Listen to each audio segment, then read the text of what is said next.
Good afternoon and welcome. I'm Neil Nickel, President and Chief Executive Officer of the YMCA of the USA, the National Resource Office for our 2,600 YMCAs across the country.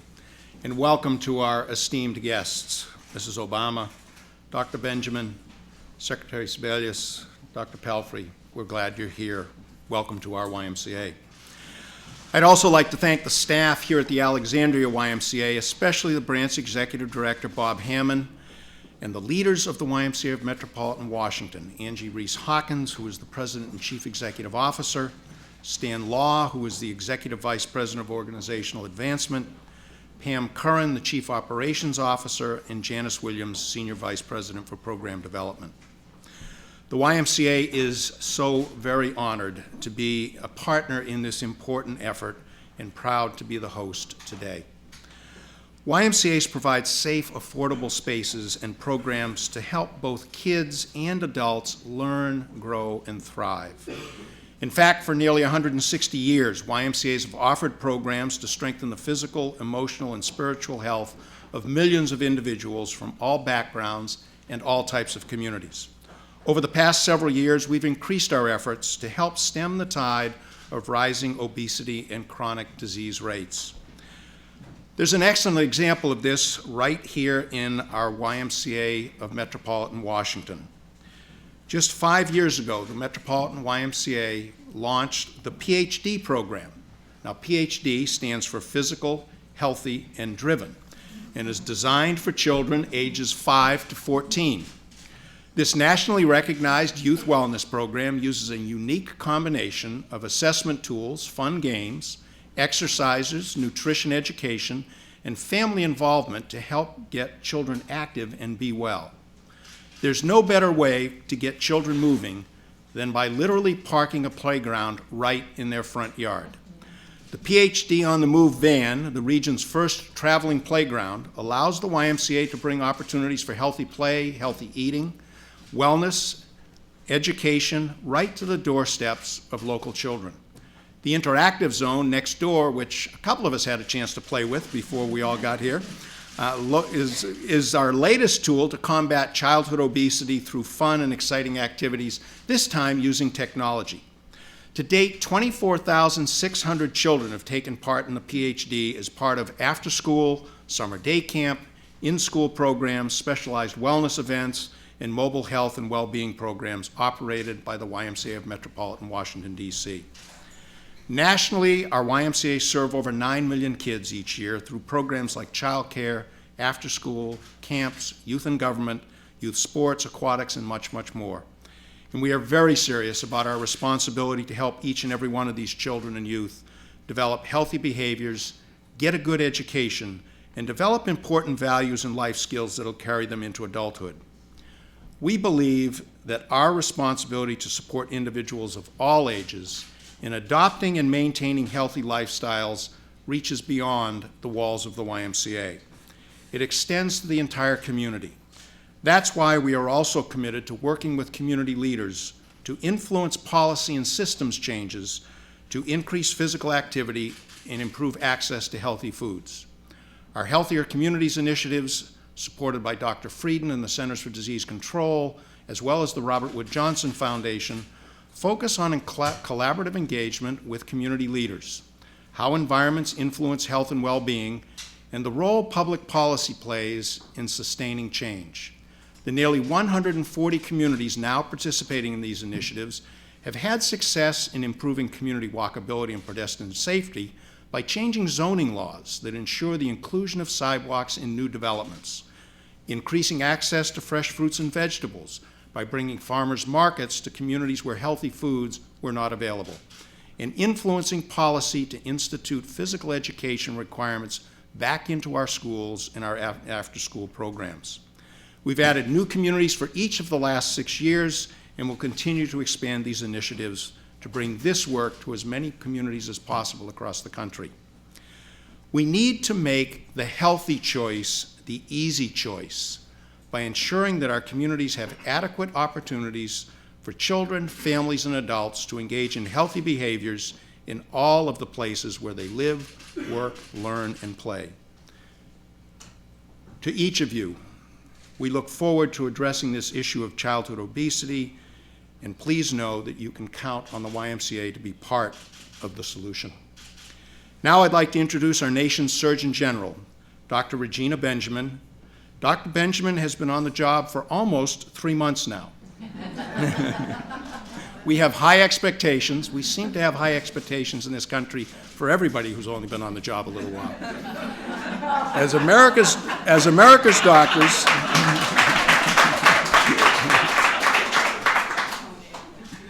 as America's doctor, she provides the public with the best scientific information available on how to improve their health in the education of our children.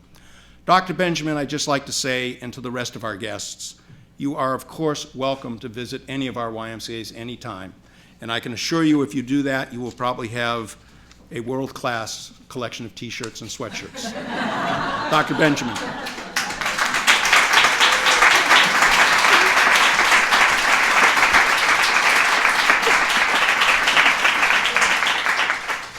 Thank you, Neil, especially for your 40 years of leadership and service, and the YMCA for all that you do. It certainly played a major role in my little community in Alabama. It's an honor to be with you, and as well as all of my people here on the it's not a podium, but on the floor with you. Dr. Palfrey from the Academy of Pediatrics, Secretary Sebelius, and our First Lady, Michelle Obama. Also, we have Virginia's First Lady, Maureen McDonald, and Congressman Moran, and Mayor Ewell. Thank you all for your support of this very important public health issue, and for being here today for the release of my Surgeon General's Vision for a Healthy Nation and Fit Nation. In 2001, former Surgeon General David Satcher, in his call to action to prevent and decrease overweight and obesity, warned us about the negative effects that weight and weight gain and unhealthy lifestyles were having on Americans' health and well-being. To reverse these trends, he outlined a national public health response. And now we are following up with the Surgeon General's Vision for a Healthy and Fit Nation. This paper lays out our ways to concretely respond to the public's health issues that were raised 9 years ago. Although we've made some strides since 2001, the number of Americans like me who are struggling with their weight and health conditions related to their weight remain much too high. Among adults, obesity rates doubled between 1980 and 2004. Most of you know the often repeated statistic in America today that more than 2/3 of adults and 1 in 3 children are overweight or obese. We see the sobering impact of these numbers in the high rates of chronic diseases such as diabetes, heart disease, and other chronic illnesses that is starting to affect our children more and more. For years, we've encouraged Americans to eat more nutritiously, exercise regularly, and maintain healthy lifestyles. But for these things to happen, Americans need to live and to work in environments that support their efforts. There's a growing consensus that we as a nation need to create communities and environments where, as you heard, the healthy choices are the easy choices. My vision for a healthy and fit nation is an attempt to change the national conversation from a negative one about obesity and illness to a positive conversation about being healthy and being fit. We need to stop bombarding Americans with what they can't have, what they can't eat, what's terrible things going to happen to them if they don't get on some dreaded exercise equipment. We need to start talking about what they can do to become healthy and fit. To go dancing because you enjoy it, to choose a healthier meal because you've demanded that the food companies make the healthy meal the best tasting meal. We need to make exercise activities fun, something people will enjoy, something they want to be doing, such as playing sports, swimming, or just taking a walk. To do this, we need to reach out to parents and to teachers, as well as mobilize action and assistance across all of federal government. In partnership with governors and mayors, medical community, leading foundations, and the sports and business communities, we need their help to support common sense, innovative tools and solutions. For example, healthy foods should be affordable and accessible to all Americans in our diverse communities. Children should spend less time in front of the TV. Children should also be having fun and playing in safe neighborhoods that provide parks, recreational facilities, community centers, and walking and bike paths. Schools need to serve healthy food and set higher nutrition standards. Schools should also require daily physical education classes and recess periods. Hospitals, work sites, and all communities should make it easier for mothers to initiate and sustain breastfeeding. Employers should implement wellness programs that promote healthy eating in cafeterias, encourage physical activity through group classes, and create incentives for employees to participate. I hope that communities across the nation will use this vision for a healthy and fit nation as a blueprint for action, to work more effectively, to share resources, to develop partnerships, and to use innovative solutions for change. As Surgeon General, I want Americans to live long and healthy lives. To become a healthy and fit nation, we must remember that Americans are more likely to change their behavior if they have a meaningful reward, something more than just reaching a certain weight or certain dress size. The real reward has to be something that people can feel, that people can enjoy, that they can celebrate. The reward is invigorating, energizing, joyous health.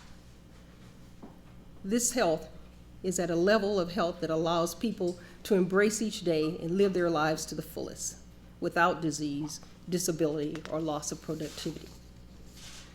Finally, I want to say that today we stand at a crossroads. The old normal was to stress the importance of attaining a recommended number for weight and BMI. And although these numbers are very important measures of disease and disability, the total picture is much, much bigger.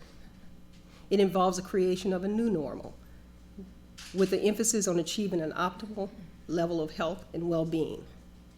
People want to live long and to live well, and they're making their voices heard across this nation. Today's obesity epidemic calls for committed, compassionate citizens to mobilize and demand the health and well-being they so richly deserve. I've heard their call.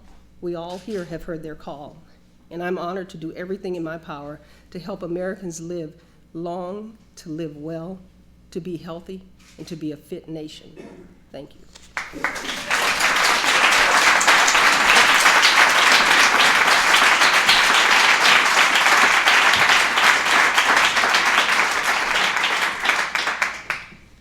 Thank you, Dr. Benjamin, for those wonderful words and encouragement toward health. I'm Dr. Judith Palfrey. I'm the president of the American Academy of Pediatrics. The Surgeon General's report challenges us as a nation to turn the tide on obesity. As a practicing pediatrician for over 30 years, I can tell you firsthand that we have experienced an alarming increase in the number of children and adolescents who are overweight and obese. Today, most physicians are dealing with overweight and obesity in 20 to 30% of the children we see. Now, contrary to the vision that Dr. Benjamin just said, our obese children do not have a healthy childhood. Overweight toddlers have trouble toddling. They do not have the strength and coordination to carry out that extra weight. Overweight and obese children have higher rates of asthma. When we take x-rays of their chests, their families are astounded to see that little tiny rib cage surrounded by layers of fat. Their chest can be 2 to 3 times normal, just carrying that weight. No wonder they struggle to run and jump, and they succumb easily to asthma and other respiratory diseases. School-age youngsters who are overweight and obese have a very high risk of bone and joint problems, the most serious of which can be a major medical emergency. Obese teenagers come in with problems ranging from diabetes to hypertension to sleep apnea. And for all these children, social and emotional concerns are very common. In fact, many children and adolescents who are overweight or obese actually suffer from clinical depression. Now, it does not have to be this way.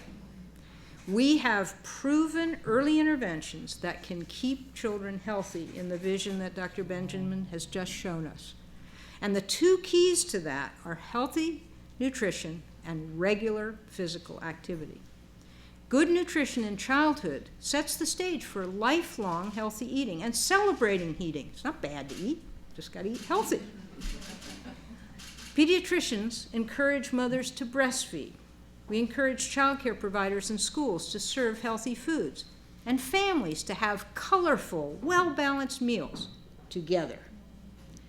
In addition to counseling families every day, pediatricians are now involved in a wide range of programs, partnering programs, to promote healthy eating. We're developing guides with nutritionists. We're creating cookbooks to hand out to parents and grandparents. Now, along with nutrition, physical activity is fundamental to good health. Play, after all, is the work of children. It not only helps them grow and build strong bodies, but for our educators and everyone else, it actually improves their concentration and their ability to learn. Working with schools, Ys, like this one, Boys and Girls Clubs, the American Academy of Pediatricians urges that every child has the opportunity to be active at least 60 minutes every day. Let me say that again. Active at least 60 minutes every day. Our young pediatricians in training at the University of Mexico have developed a Mom and Me exercise group with their families, and they literally get down on the floor and jump around like croaking frogs with the kids. Did I mention that prevention can be fun? Finally, there's a strong relationship between screen time, that's television, computers, and video, and the development of overweight and obesity. Limiting that screen time to 2 hours a day can help our children get moving. We're working hard to prevent obesity before it ever starts. We need to meet people where they are, be sensitive to the different needs of various populations. No single solution is going to work for everyone. As the Surgeon General has said, it's a challenge, but we know we can surmount it together. Our nation must commit itself to a long-term campaign to transform our children's health. The American Academy of Pediatrics is proud to stand today with the administration in working to ensure a healthy future for all our nation's children. Now it's my distinct pleasure to introduce our next speaker, Secretary of the United States Department of Health and Human Services, Kathleen Sebelius. Secretary Sebelius has been a leader on health care. She's helped with families and children for over 20 years. As governor of Kansas, she was recognized for her work to improve access to health care. And since taking office in April 2009, she's been a leader in some of the top issues for children, including the reform of our nation's health and response to H1N1. Dr. We are very, very proud to be working with you. Please join me in welcoming Secretary of Health and Human Services, Kathleen Sebelius.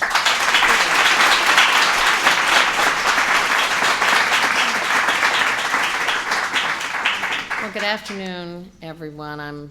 Thank you, Dr. Palfrey, for not only that nice introduction, but thanks for being here, and thanks for the work of the Academy of Pediatrics on a host of issues affecting our nation's children. And we have an illustrious group here on the floor, and certainly are pleased to be joined by our partners. Congressman Moran has a long history on wellness and obesity issues that he's worked on in Congress, and we look forward to working with you as this effort moves forward. Mayor Ewell, it's nice to be back in your city. We've done a lot of innovative clinics and other activities, and I can't imagine any child not wanting to go into the room next door and hang out. I mean, it's fabulous. So to the Y here and to the national Ys, congratulations. I want to go hang out.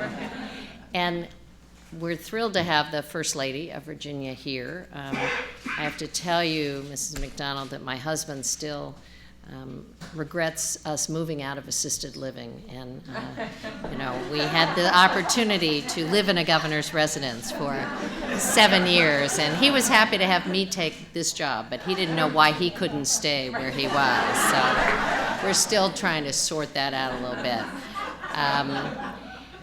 And I'm very pleased to be joining in this effort with my friend and our wonderful First Lady, Michelle Obama. We got some pretty good exercise last night, all that standing up and clapping and sitting down and standing up.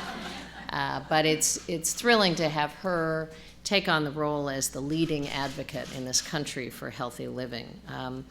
Dr. Benjamin cares a lot about the lives and health of Americans. She used to focus that attention in her clinic in Alabama, and now we have the great opportunity to have her become America's doctor and focus that attention around the country. As she said, we used to have a whole set of rules which were just given out to people. Eat 5 fruits and vegetables a day, get your kids out from behind the computer, go to the gym. But often that fell on deaf ears. And while those are very important things to do, if we're really serious about turning the corner on this issue, we need everyone to be involved. We need to make this a national crisis and a national issue because it has a huge national impact. The president last night pointed out so eloquently that the healthcare costs for average families are continuing to skyrocket, making it very hard for families to pay their bills, and the ability of small businesses to keep affordable healthcare is getting more and more difficult, and that often impacts their ability to keep good employees and expand their businesses. The unhealthier we are as a nation, the more our healthcare costs will continue to rise, and the less competitive we will be globally in the world. So we have a not only moral obligation, but I would say an economic imperative to begin to make a change. And let me just give you a couple of pretty alarming statistics. According to the Centers for Disease Control and Prevention, we already spend 1 out of every 10 healthcare dollars on obesity and its complications. Overall, we spend almost twice the amount today that we spent on obesity in 1998. That's how bad these trends have gotten. Nearly $150 billion a year. And to put that in perspective, that's more than is spent on treating all the cancers in America, year in and year out, almost half again as much. A lot of the money that we're talking about goes to treating the chronic diseases which have obesity as an underlying cause. And we know those include heart disease and stroke and type 2 diabetes and certain kinds of cancers which are directly related to obesity. Medical care for diabetes and its complications alone costs more than $116 billion a year. Healthcare costs related to heart disease cost the country almost $93 billion a year, and stroke another $48 billion, all of which are directly tied to obesity. And that's just what we're spending today. Right now, we have more children who are overweight and obese than we've ever had before in this nation, 4 times higher than it was 40 years ago. So many children now have type 2 diabetes that we no longer refer to it as adult onset diabetes. It's just referred to as type 2, which is a relatively recent and alarming change. In fact, we have the first generation of American children where if we don't change the trajectory, they will have a shorter lifespan than their parents here in the United States of America. The fact that some of these consequences don't show up for 10 or 15 or 20 years should not make this any less of a crisis, although Dr. Palfrey just did a great job outlining what really happens in the unseen impacts of childhood obesity. The administration has already supported some major changes in policy to help reverse the growing trends of obesity. One of the most historic steps is the Recovery Act that the president signed almost a year ago, which is going to have a first-time ever $650 million investment in prevention and wellness aimed at obesity and smoking cessation. Community projects across this country will be experimenting with what really it takes to make some changes. And the Surgeon General has already recognized that there are a range of factors influencing obesity. What we've already done with those grants is begin to allocate them to states, but also to ask communities to come up with creative strategies. And some of the ideas are really encouraging. In fact, we're way oversubscribed, but we'll have 30 of the best projects underway later this spring. We're also fighting another factor, which is advertising. One of the reasons that it's good for your child to move away from the television is not just that it gets him or her up and around, it's that they stop being bombarded with the ads that are particularly aimed at children on kids' TV. We know that a recent study indicated that if you're watching a child's program on TV, every 8 minutes you will have a junk food ad. It's not surprising that children can identify most of the brands of the unhealthy foods because companies are spending $1.5 billion a year marketing those products to our children. And now those ads have spread to video games and websites, so not only on television, but they're coming through in a variety of medium, and that's another initiative that we've got to take very seriously. So if a child gets diabetes because he turns 18, partly because when he was younger he only ate foods he saw every day on TV and the internet, it's not just his fault, it's our fault. We have to change that dynamic. So if we can change the way our children eat and help them be healthier, we also bring down healthcare costs. Last night in his State of the Union address, President Obama recognized the urgency of this issue and nominated our next speaker to lead a national movement to address it. Now, the First Lady has not only been on the national stage a relatively short period of time, but she's instantly become the most visible and respected advocate for healthier lifestyles in America. She's everyone's favorite vegetable gardener. She had a healthy kids fair last summer on the White House lawn. She has been talking to America about choices they can make. She's launching a national campaign to reverse the epidemic of childhood obesity, and we look forward to being a good partner in that effort. So it's my great pleasure to ask you to give a great warm welcome to our First Lady, Michelle Obama.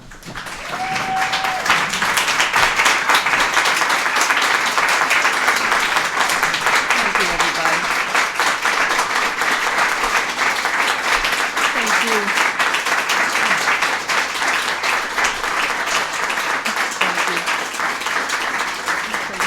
See, as you know from last night, I get embarrassed when people stand up and clap for me. I don't really know what to do. Do I wave? So it's like, please, just sit down, everyone. Good afternoon. I'm thrilled to be here on the floor. It's a great floor. It's a kind of a warm floor, but it's a good floor. Let me begin by thanking the new First Lady in the room, Maureen McDonald. We are going to have a great time working together. She is already very engaged and supportive of these initiatives, and since she's so close, I am counting on her to work alongside on some of these issues. We're going to see you in a month at the Governor's Gala, whatever they call it. So be ready to dance and welcome aboard. A little practice. Absolutely. Congressman Moran, again, I want to thank you for all your work in this area. I look forward to working with you. Our staffs are already talking about some things that you've been working on for a very long time, so we're grateful for your leadership and concern and focus. Mayor Ewell, again, you have been a host to me in your great city, and you've done wonderful work in this area. Had a terrific time addressing the National Conference of Mayors, and I got a very good response from your colleagues. I know that the mayors in this country stand ready to work on this issue. They are seeing the effects of what everyone on this floor has talked about in terms of childhood obesity, and they're ready to make some changes. Also, Dr. Palfrey, it is an honor for us to have you with us. As I've shared before, it was through our relationship with our pediatrician that we even began as a family to start thinking about these issues. And it's our pediatricians and our medical community that are going to work side by side with families throughout the country. So we're grateful for your support. I know that this is not a new issue for you, and I hope that our attention to it makes your job a little bit easier. I also want to thank all the folks at the Y for all you're doing. Neil Nickel, for your work as the national leader, but I know you know as a national leader the real work happens on the ground at these fine facilities all throughout the country. The Y has been a leader in ensuring that families and communities all over this country have access to places to play. Your mobile physical unit, your PhD unit that came to the South Lawn helped me debut my hula hooping skills. But I think the Ys are showing that they are thinking towards the next stage. You know, the room that we were in is the next generation of what Ys can be. The mobile unit is something that I didn't grow up with, but you're keeping up with the changes in cultures and communities in a way that is going to make a huge impact to the work that we have to do in our nation. And finally, I want to thank my buddy in crime, Secretary Sebelius, for her tremendous leadership and her tremendous friendship. We're glad that you moved out of assisted living. I know it's hard. I know. I'll work on him. But you can come over for dinner or something. From your work with the CDC to the FDA, the Department of Health and Human Services is clearly at the forefront of addressing some of our greatest health issues, and it's going to take their continued commitment. These grants that are coming out, we've been working with your department in getting them done. Your staff has been tremendous and moving very quickly on getting that money out, and I'm anxious to see what all that hard work leads to. So we are grateful not just to you, but all of the thousands of people in your agency who make us all look very good. And finally, I want to commend our new Surgeon General, Dr. Benjamin, who I finally got to meet. 3 months on the job and we're already making you crazy, right? But you're doing a terrific job just jumping right in. The report is not only timely, but it's right on point. And your perspective, your new way of looking at this issue is refreshing, and again, it's right on point. It's presenting both the dangers of inaction and a vision for health for this country. It's an incredible step in a long journey that we'll have to take, so we want to thank you for your important work. So as we've seen, the surge in obesity in this country is nothing short of a public health crisis. And it's threatening our children. It's threatening our families, and more importantly, it's threatening the future of this nation. Higher rates of obesity are directly linked, as you've heard, to higher rates of chronic illnesses like heart disease and cancer and diabetes. And even though type 2 diabetes is rare among young people, more than 3/4 of those who have it are obese. In fact, the health consequences are so severe that, as the Secretary said, medical experts have warned that our children are on track to be less healthy than we are. And there's never been a generation of young people who are on track to be healthier than their parents or less healthy than their parents. And truly, if we're really honest with ourselves, it's not hard to understand how this happens. I tried to track this through my own life. In some cases, it's access. Parents have told me, I've seen it myself, that they would love nothing more than to feed their kids more healthy foods. But if you don't live anywhere near a place that sells fresh produce, it's very hard to accomplish that goal. In other cases, the issue is just convenience. At the end of a long day, and more families are experiencing these long days with two parents working and busy schedules. You just get home and you're tired and you pick up the phone and you order a pizza or you go to that drive-through, it's just easier. Our modern day life makes it very difficult for us to sit down and prepare that meal.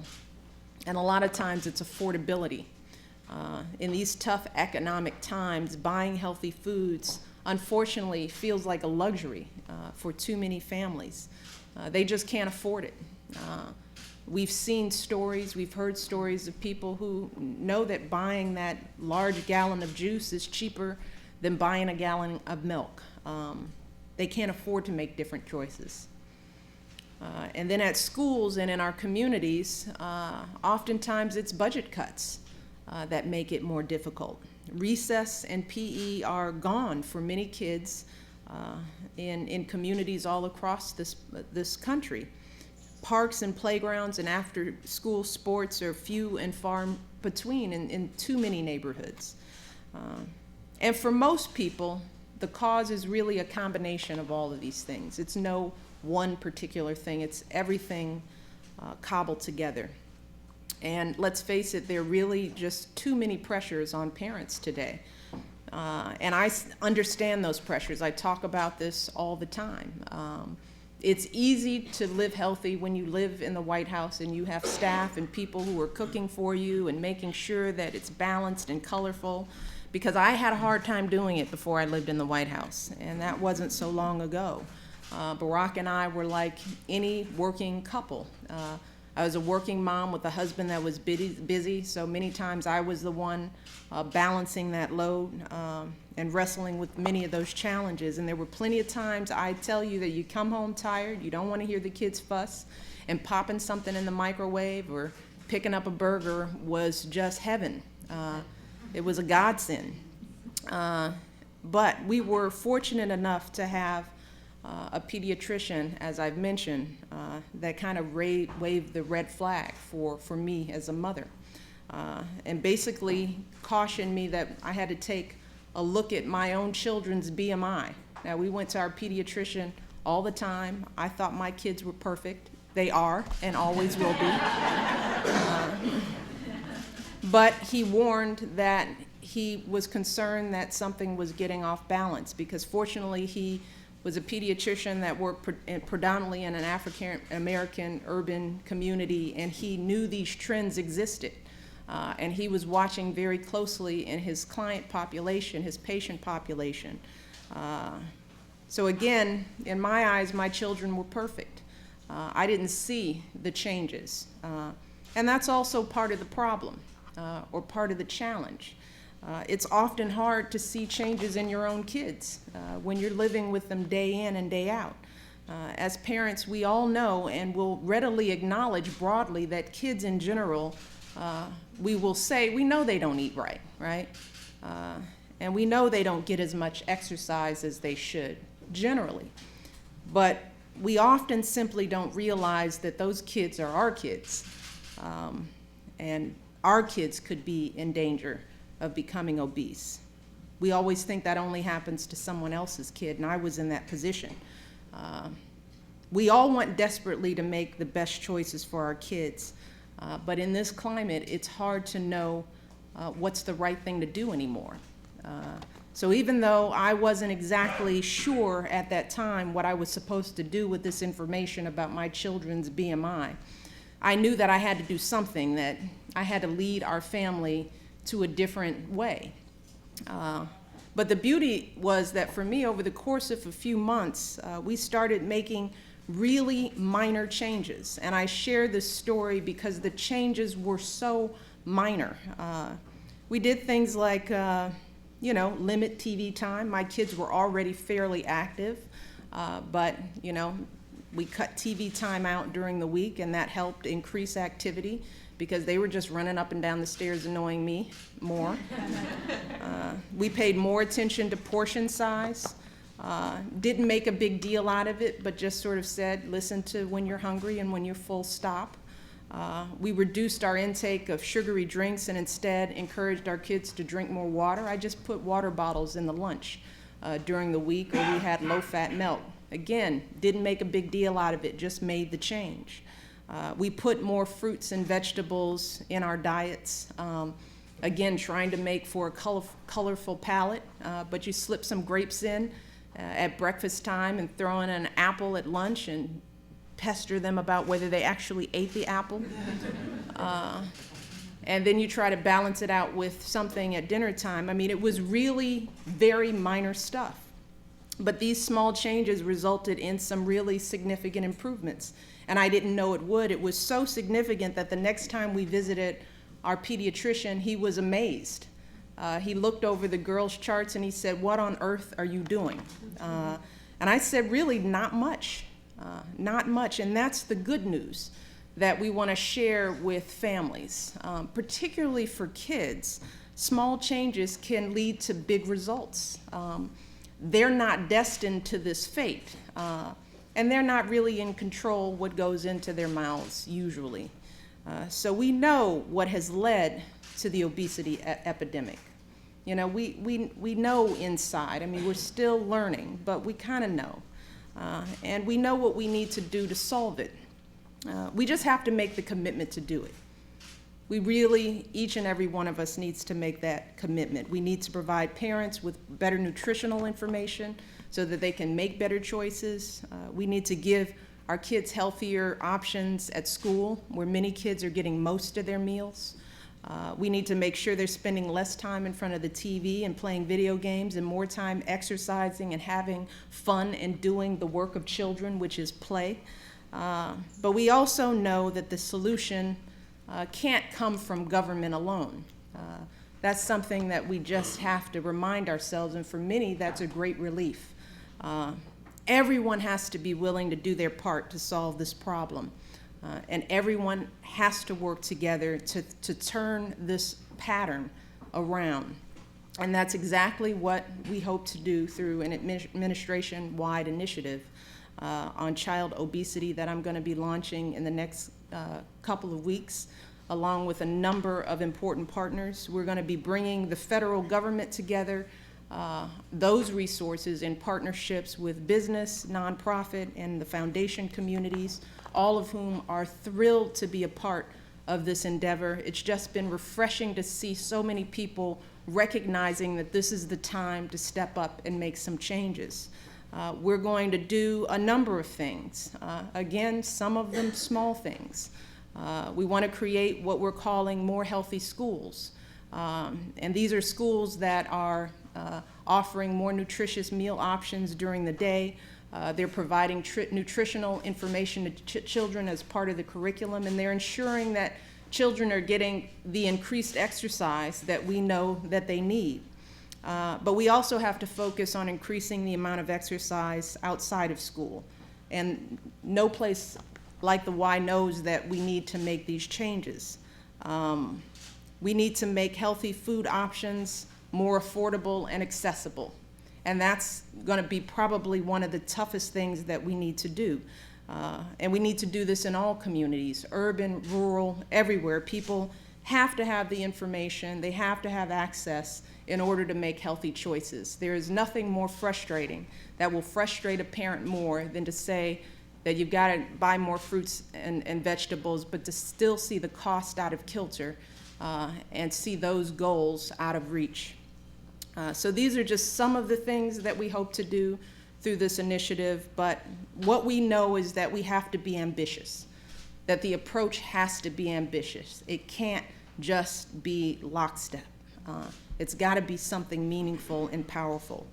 And the other thing that I will say, and say again and again and again, this won't be easy. So let's begin with that. This will not be easy, and it won't happen overnight. And it won't happen simply because the First Lady has made it her priority. That in and of itself is not going to be enough. It's going to take all of us. Thank God it's not going to be solely up to me. But it's going to take all of us, parents, schools, communities working together for a very long time, over a sustained period of time, over generations of children will need to keep doing this. But I have every confidence, based on the level of energy that I've seen, based on the willingness of people to deal with this issue across party lines, the willingness of the business community to be a part of the solution. Every sign that we've seen over the course of moving to this rollout has been nothing but positive. And of course, parents are ready and willing. We all want to make the best choices for our children. We just need to know how. And if we continue to do that, if we work with our physicians, if we work with our Surgeon General, if we've got the government, the federal government working together, businesses ready to make the sacrifices, then we can tackle this problem. And we can do something really important for our kids. We can hand them the future that we know they're going to need to be successful. So I am excited, and I look forward to working with all of you over the next years to make this not just a dream, but to make this movement a reality. So thank you all for the work that you've done so far, and we have a lot more work to do. So thank you so much.